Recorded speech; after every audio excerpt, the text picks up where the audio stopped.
Well, so that's all sort of nuts and bolts stuff.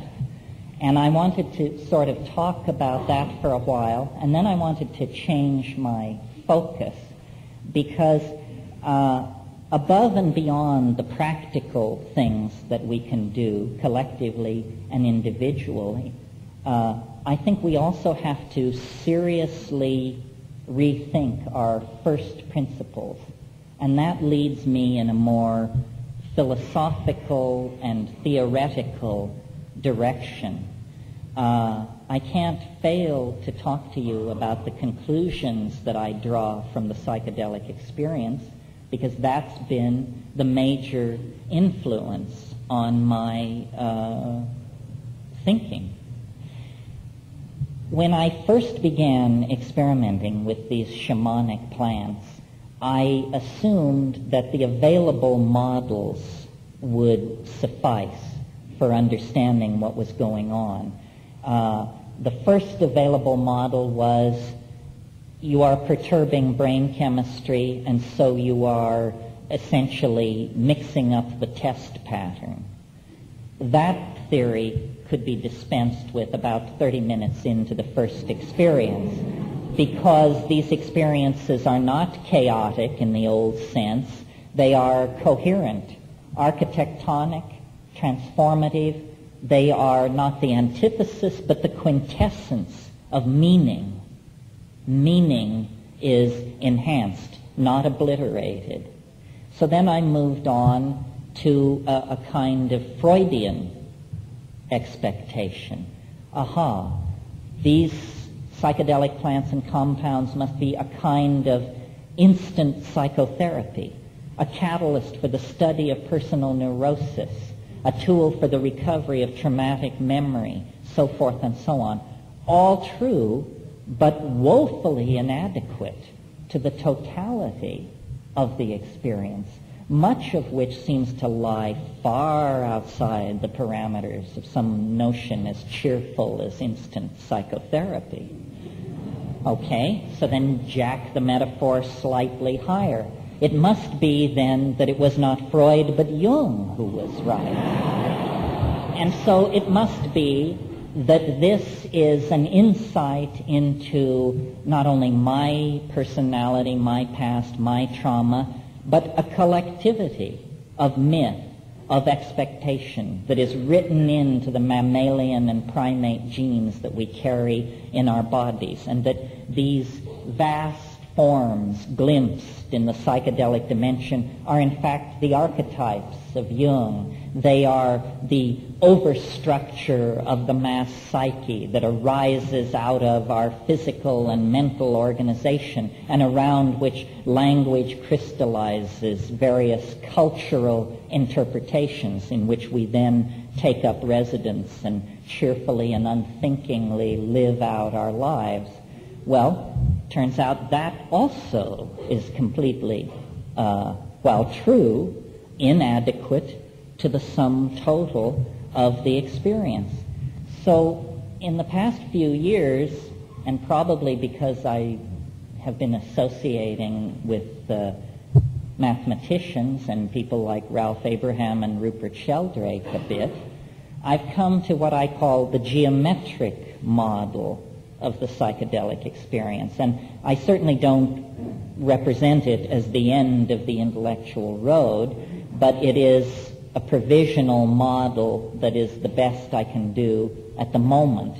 I think that, and it seems logically compelling to me, that consciousness as ordinarily experienced is a human ability shaped by evolutionary pressure. And since evolutionary threat and harm usually comes at us in three-dimensional space, this is where consciousness has been forced, really, to concentrate and define itself. Now, lest I'm not making myself clear, let me restate it. Because of the possibility of being stepped on by woolly mammoths and eaten by saber-toothed tigers, the primitive evolving mind of human beings concentrated on nearby space and time, because that's where threat comes from, the kind of threat that has to be immediately responded to by running away or fighting or something like that. But consciousness, if the psychedelics prove anything, they prove that consciousness is an incredibly plastic and malleable medium. And so what happens when you take a compound like psilocybin in silent darkness, in a situation of no threat and low anxiety and low input from the exterior world, is that this function, which is essentially in most situations a closed fist ready to strike out at something coming from nearby, unfolds into something much more beautiful, much more interesting, and much more true to itself. In other words, not defined by an exterior context or situation, but defined by its own mechanics. And when this happens, what we see is, a number of things, or one thing potentially describable in a number of different ways. What we see is that time and becoming is not entirely driven by the consequences of the past. This is the philosophy which reigns in the world of three-dimensional space. But in higher dimensional modalities, it is possible to contact something which I sometimes call the great attractor, sometimes the transcendental object at the end of time, and sometimes the big surprise. In other words, one can discover within oneself something that is not pushing us from behind into a frightening and unknowable future, but something which is actually calling to us from the future and casting a waving and flickering shadow down into the lower dimensional slice of ordinary reality. Now, people such as ourselves largely have been phobic of this concept because it's been under the control of beady-eyed little priests for centuries and centuries, and they have used it as an argument for a laundry list of moral do's and don'ts, which is a complete perversion of what it is. What it is the attractor, or the omega point, or the transcendental object at the end of time. It is the lost portion of ourselves. It's the portion of ourselves that we left behind when we made the descent into matter and physicality, that being a thing made of meat and bone and nerve entails. And most people, at least in these secular high-tech democracies, have so lost touch with this that they never lay eyes on it again until they close their eyes for the last time. The one thing that we have all imbibed too deeply is the secular belief that death is nothingness.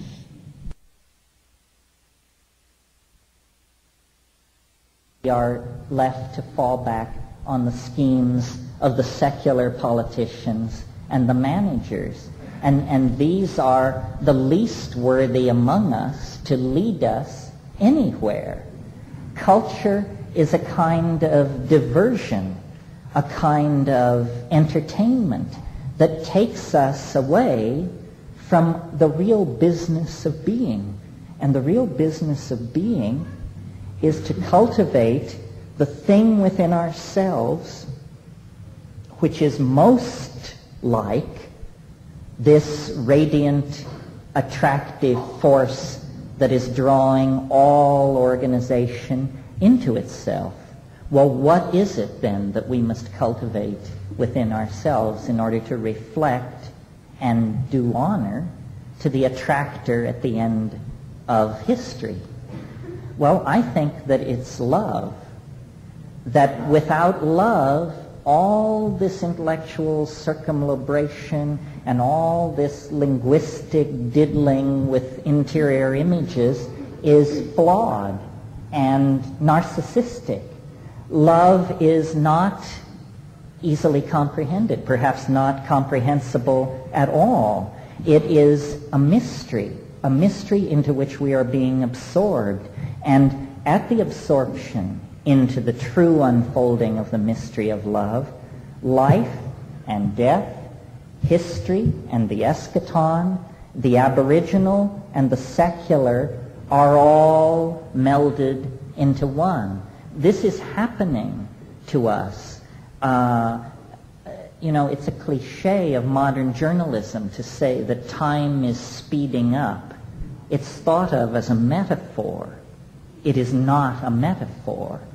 The crisis that we are experiencing is in part a crisis in ourselves, but it's also a crisis in the physics of the physics in which we are embedded. You see, to account for history, I think you have to stand the standard model of what the universe is completely on its head. The standard model that we inherit from physics it opens with something called the Big Bang. Interestingly, the way science operates is it says, give us one free miracle, and then we can explain everything.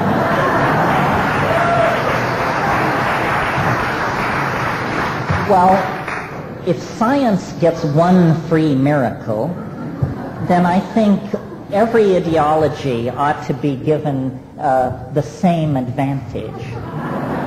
So I think that the miracle of the Big Bang is an unlikelihood so preposterous that it could almost be seen as the limit case for credulity. What I mean by that is, if you can believe that, you can believe anything. I mean, if you believe that the universe sprang from nothing in a single instant from an area considerably smaller than the cross-section of a gnat's eyebrow, then I'd like to talk to you after the show about purchasing a large bridge across the Hudson River that's been in my family for generations. Scientists don't like this kind of talk. If I get one free miracle, then where I would put it is not in the absolute ultra-hyper vacuum of the pre-physical realm before time and space began its unfoldment. That seems to me an extraordinarily unlikely place to have a universe spring from.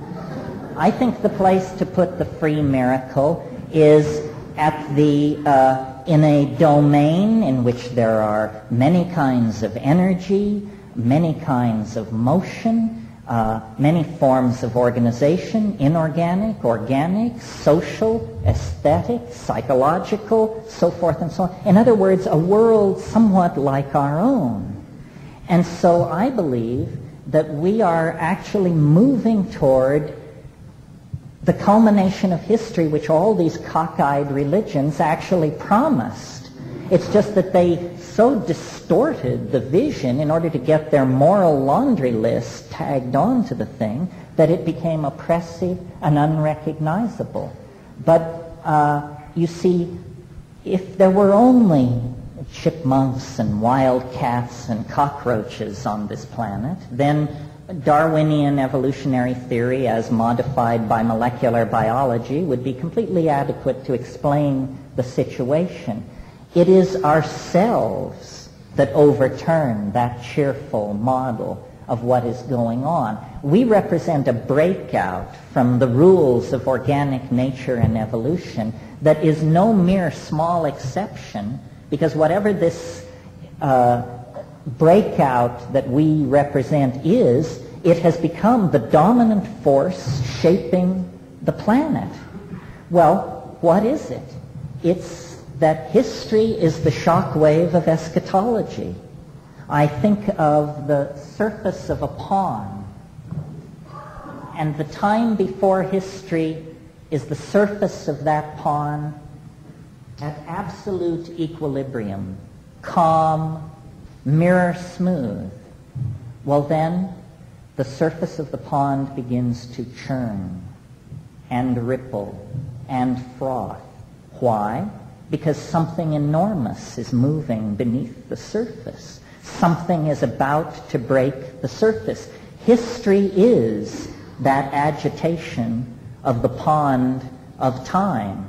All these migrations, technologies, civilizations, martyrs, saints, kings, fiends, all of this language, poetry, propaganda, these hideous paintings with people's eyes rolled back in ecstasy, the architectonic forms, all of this is an anticipation of something literally unthinkable, but something which invades our lives, our dreams, our psychedelic experiences with increasing urgency, because we are being pulled toward it at a faster and faster rate. This is what the psychedelic experience in the modern context reveals, because really, in my notion, the shaman is a geometer, a hands-on geometer. And what the shaman is doing is rising out of the plane of mundane cultural existence. Mircea Eliade uses the wonderful phrase, rupture of plane, to describe the voyage of the shaman up the trunk of Yggdrasil, the cosmic world ash. Well, this rising out of the plane of sanctioned mundane existence literally gives a higher perspective.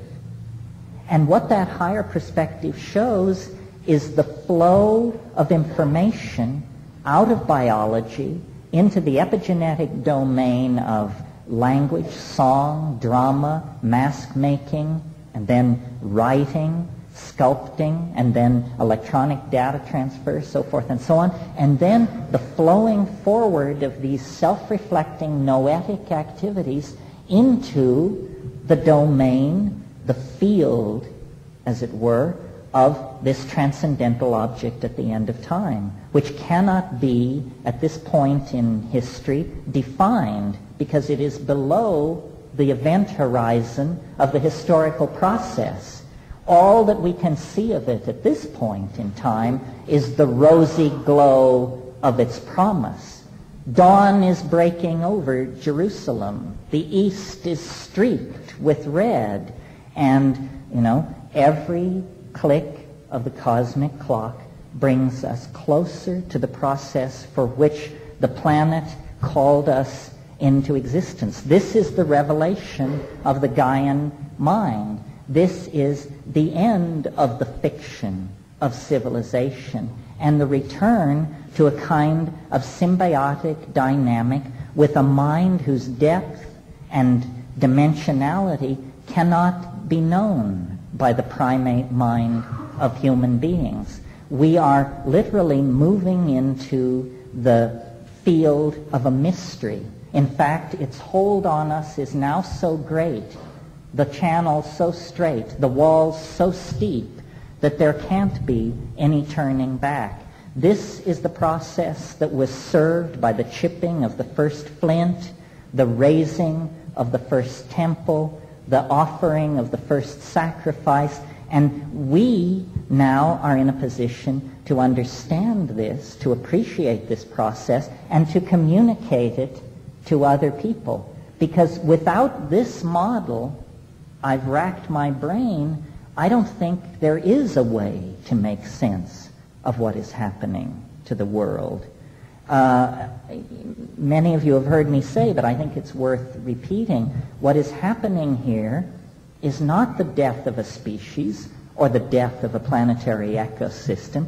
What is happening here is the birth of a new cosmic order. And if you were to encounter someone giving birth, and you had never seen it or even heard it, your impression would be one of emergency, blood is being shed, there's moaning and groaning and pain and pleading. It's a great leap to be able to look at this and say, aha, something wonderful is happening here. A new life is about to enter the cosmos. An individual that never existed before is about to take his or her place among us. This is what we are caught in. And, in the same way that the amniotic ocean of the womb must have seemed an environment worth preserving at all cost, so too did the naive dimensions of our resource-gobbling past. But lo and behold, the amniotic ocean grows cloudy. The food is no longer being delivered effortlessly through the umbilical cord. In fact, the walls are closing in on us. And there is a sense of suffocation, of hopelessness, of impending catastrophe, because we are now in transition. We are in the planetary birth canal of a new order. And the best advice anybody can be given at this point, I think, is hang on, Hannah.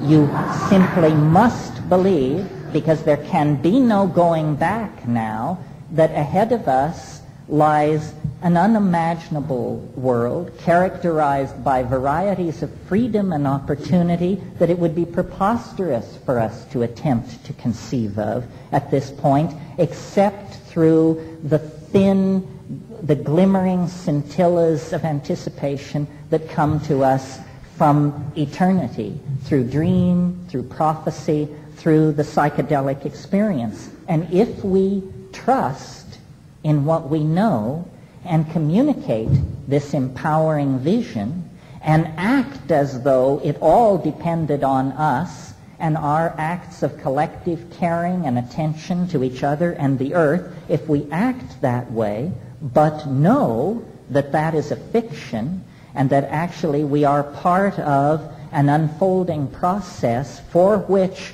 life was created, then I think instead of hopelessness, despair, anxiety, division, fear, and loathing, there is a replacement with hope, a sense of community, a sense of transcendental adventure.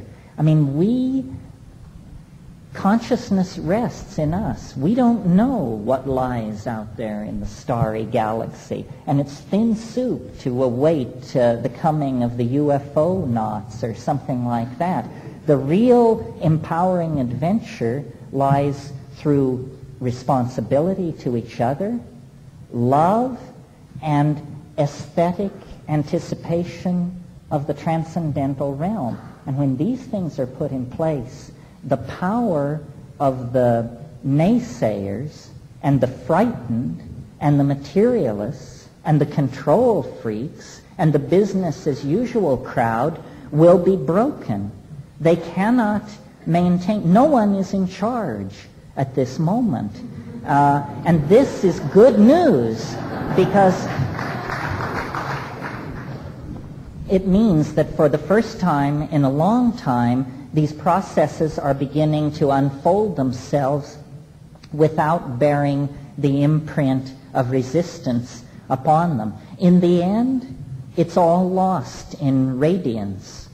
And if this seems peculiar to you, the idea of a transformation of the world and a transcendence into a realm beyond imagining, recall that you yourself are scheduled for death very shortly. And so it's built in for you.